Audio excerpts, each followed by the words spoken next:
Assalamu alaikum wa rahmatullahi wa barakatuh. Welcome to this new episode of Unity the Way Forward. I'm your host, JUnaid Dar, and joining me in the studio is a well-known, renowned Sheikh Dr. Haitham Al Haddad. Welcome to the studio once again. Wa alaikum salam wa rahmatullahi wa barakatuh. As we know, Dr. Haitham Al Haddad is the Managing Director of MRDF, Muslim Research and Development Foundation. And you can see the website Islam21 to see the various works and articles that are produced from this organization. In our previous episode, we talked about the Quran and the reasons why the Quran was revealed in Arabic. Furthermore, we looked at the role the Quran plays in uniting the Muslims. It was a very interesting point, Sheikh. If you could further elaborate. Yeah. Bismillahir Rahmanir Rahim. Alhamdulillahi Rabbil Alameen. والصلاة والسلام على أشرف الأنبياء والمرسلين نبينا محمد صلى الله عليه وعلى آله وصحبه وسلم تسليما كثيرا. We said that Allah Jalla wa Ala, it was His will to reveal Quran in Arabic, and that was mentioned in number of ayat. إنا أنزلناه قرآنا عربيا لعلكم تعقلون كتاب أحكمت آياته ثم فصلت من لدن حكيم خبير. And Allah Jalla wa Ala said as well, فإنما يسرناه بلسانك. We have revealed Quran easily in your tongue. In number of ayat. That Quran was revealed in Arabic. Clear. Now, we said that Allah Jalla wa Ala could have chosen to reveal Quran in different languages. Right. But Allah Jalla wa Ala revealed Quran in Arabic, and Allah Jalla wa Ala knows that there will be French Muslims, there will be American Muslims, Chinese Muslims, etc. And Allah Jalla wa Ala obliged all Muslims to learn Quran. And they are forced to change their tongue into an Arabic tongue, at least in certain practices or during certain times. So they have to learn Surah Al-Fatiha. Right. They have to learn some other parts of the Quran. They have to learn to say the dua of tashahhud in Arabic. They have to learn how to say Allahu Akbar in Arabic, Sami Allahu liman hamida in Arabic. And this is a miracle. Allah Jalla wa Ala is uniting all Muslims all over the world, irrespective of their cultures, irrespective of their languages, uniting them through Quran, behind the banner of the Arabic Quran. Let us be even more specific. So this means that although there are different cultures, but there is a common culture between all Muslims, which is what? The Islamic culture. Right. In fact, you can say the Arabic Islamic culture. Subhanallah. The Arabic culture, does it mean wearing these types of clothes? No, I'm not talking about this. I'm talking about something more important in the culture, which is what? The language. Right. As we just said. And subhanallah, although some people are negating this idea now, but it is practiced everywhere. When you go to China, for example, you know Muslims by saying Assalamu alaikum. Yes. And in fact, if there are non-Muslims who are using this language, you know that they have been mixing with Muslims. Right. So see the miracle, although it is a language, but it gives sense of what? Of unity and brotherhood. Once you know that this person is sharing with you this kind of communication, it has a psychological impact, and it has social impact, even political impact. That's why I think that there are some non-Muslim countries who are trying to disattach their Muslims from the rest of the Ummah, the body of the Ummah. Why? Because they know that if they disattach them from the body of the Ummah, then they can easily manipulate them and they can easily change them. That's why we say, although Muslims are living as minorities, they still remain as part of the Ummah, and it has mutual responsibilities and obligations. The body of the Ummah has certain obligation towards them.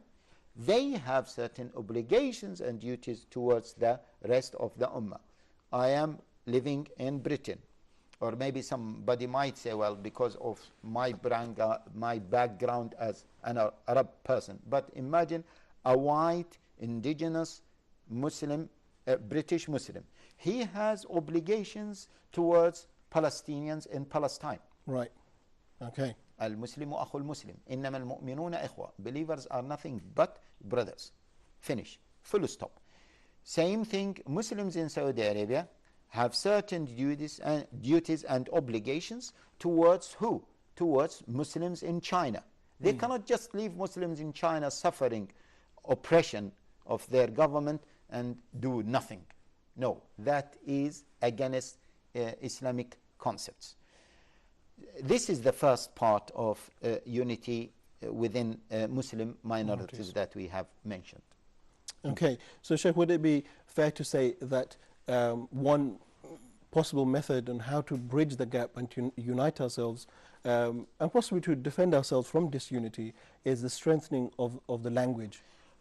This is an interesting point, Brother JUnaid. Very interesting point. And here, let me take this chance to encourage Arab countries to host more non-Arab speakers, Muslim non-Arab speakers, to learn Arabic. It is a duty upon Muslim countries to teach Muslims who do not speak Arabic, Arabic. So why don't we have this?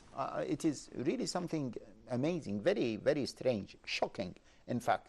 How many Arab countries do we have? Imagine if each Arab country hosted a number of Muslims from different countries, large number of Muslims, not just a few hundreds who are going to study in their universities. Right. No, large number. And irrespective of whether they are going to be du'at or not, da'is or not. No, they should teach them Quran. They should teach them the basics of Arabic language. If they fail to do this, they should send some teachers.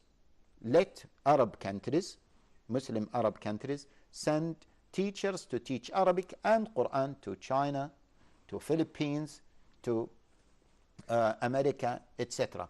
It is true that some Muslim countries are doing this, but we want more. It is not enough. And they should not feel that they are doing them a favor. No, it is an obligation. SubhanAllah. It is an obligation. And imagine if we start doing this, don't you think that the whole Ummah will be coming together? Our hearts will be joined, coming together? Of course, this is without a shadow of a doubt, is something very, very important. As we say, charity begins at home. So if we see these great offerings, that will definitely bring the hearts together, and it will be a great introduction or a beginning for unity. Yeah. Okay, Sheikh, moving on, how can Muslim minorities then be unified? I mean, we see many problems in the West, maybe in the East as well, with issues of, the most controversial of that is Eid prayer, or maybe even the times of the salawat. How can we unify ourselves in these situations? Yeah, this is the second element that we need to discuss, which is unity among Muslim minorities themselves. Right. For example, Muslims in Britain, do they have to be united among themselves? Muslims in China, do they have to be united among themselves? It's difficult for me to conclude a certain answer about all Muslims in different countries. But generally speaking, unity is far better than disunity.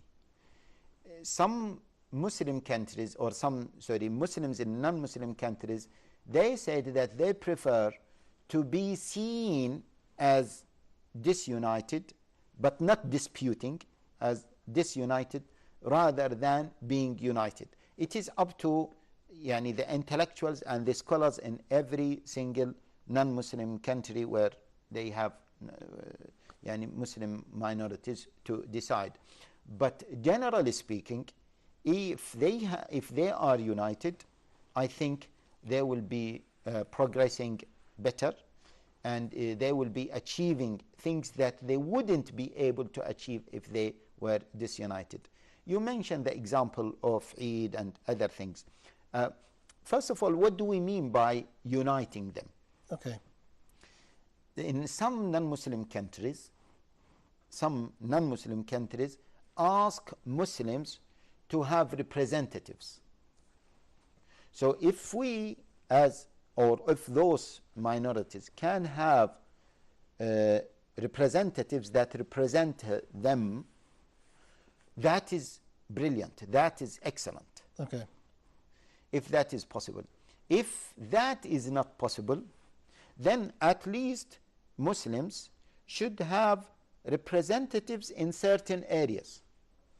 For example, the issue of ifta. If they can have like one mufti who can decide on the strategic issues, not necessarily on every single issue, and who can represent Muslims before the government. Okay. Who can support the aims of Muslims, who can even strengthen the causes, the Islamic causes. If we can have that, this is excellent. In Australia, for example, they have a mufti. Okay. And the Muslim personal law is not implemented as a Muslim personal law, but they have a setup, Muslims, they have a setup for marriage dissolution, etc., whereby it will be legally binding if it has the rubber stamp of the mufti. Okay. The office of the mufti is the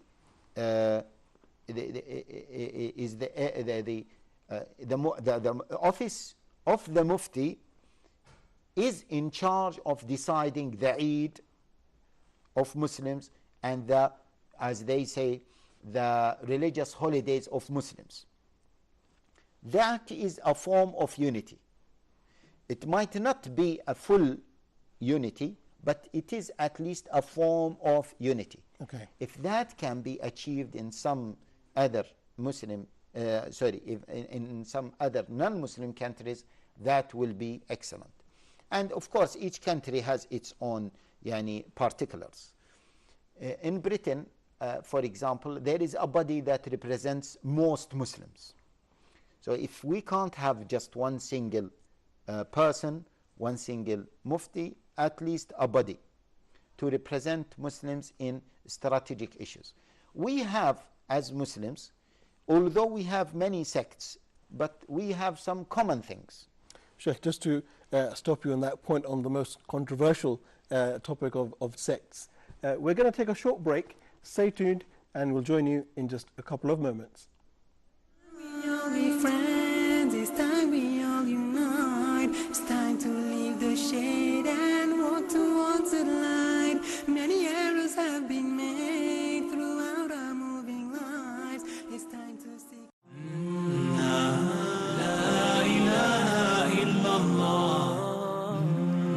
Dear viewers, as the title suggests, our discussion on this series is talking about ideas or isms and schisms, or let's be more precise, ideologies. The importance of studying ideologies comes from the fact that ideologies are ideas that control how society looks at the world. France is a liberal secular state, and these women who are wearing the burkini are showing their religion outwardly. Islam has established a scientific community. It has not stifled science. It has nothing to do with science. The major name that comes up with civil rights movement is Martin Luther King. But Okay. there was another unacknowledged contribution from Malcolm X, who defended black rights. When he converted to Islam, he started to disregard. When we look at slavery inside of Islam, We find many times that a person was a slave when he entered into Islam, but then later on he ended up becoming like a leader of an army or the leader of a particular country or a place. So does Islam allow for slaves to take positions of power? Yeah, slaves have a greater chance of being integrated in society. Joining us on this fantastic new series, The Pool of Ideas, where we're taking a number of ideologies from across the world, from throughout history, and we're trying to give them some comprehensive understanding as well as shedding some Islamic light on them as well.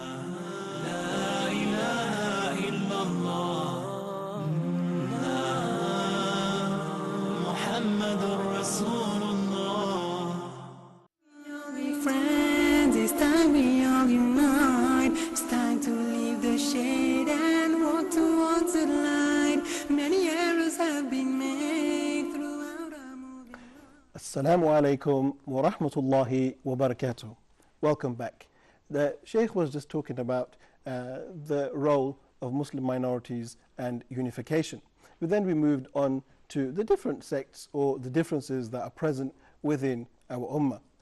Sheikh, if I could ask you to continue from there, please. Yeah, Bismillah ar-Rahman ar-Rahim. We said Muslims as living as minorities, they should unite themselves as much as possible.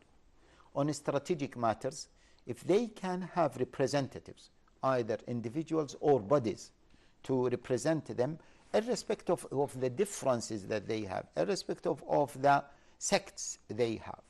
And we will see maybe in some future episodes that although we have sects within Islam, we have some common things. Even if we don't have some common things, some Muslims living as minorities, they should consider certain rules that might not be applied in Muslim countries.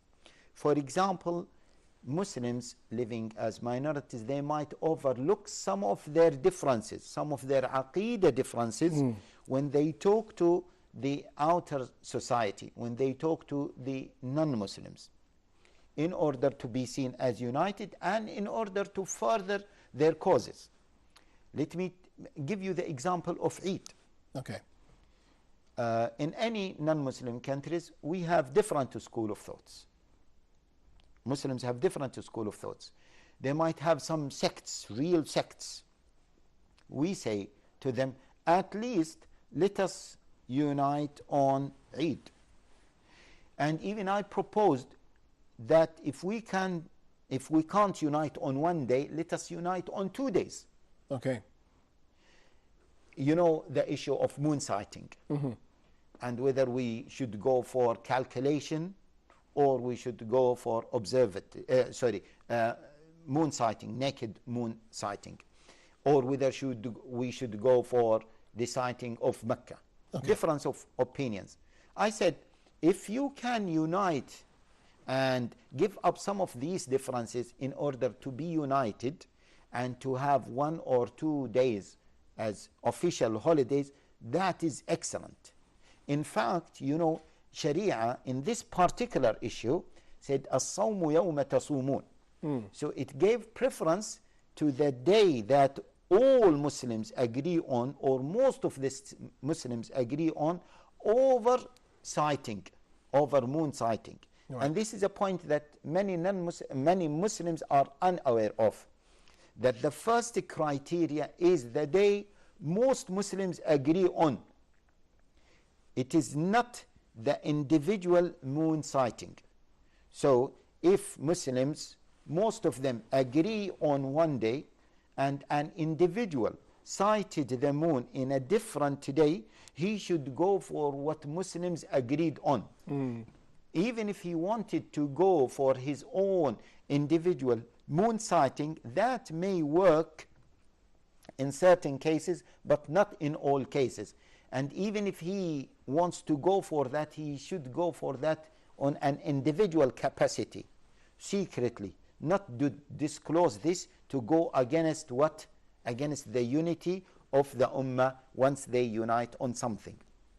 So on the issue of moon sighting in non-Muslim countries, we say to Muslims who are living as minorities, you need to go for what you unite on. Right. Even if it goes against what you believe from a jurisprudence perspective. If you believe in moon sighting, or if you believe in calculation, but the rest of the Muslims in your country decided on something, then go for that. And that is a form of unity, although we have different opinions. Sheikh, what do we do in a situation where I think the UK would probably fall into this category, where it's a split, where we are unable to say that the majority is here and the minority is there? There's a split between the two decisions. Yeah, this is one of the reasons why we are calling for unity, because this split causes real split between Muslims. And we came across certain situations where some families, half of the family is fasting and half of the family is celebrating their Eid. We want to remove this. So we say that Muslims should be united at least on these things, although they might not be major principles. However, they are major practices because they reflect the symbol of unity, right, between Muslims, at least in front of non-Muslims.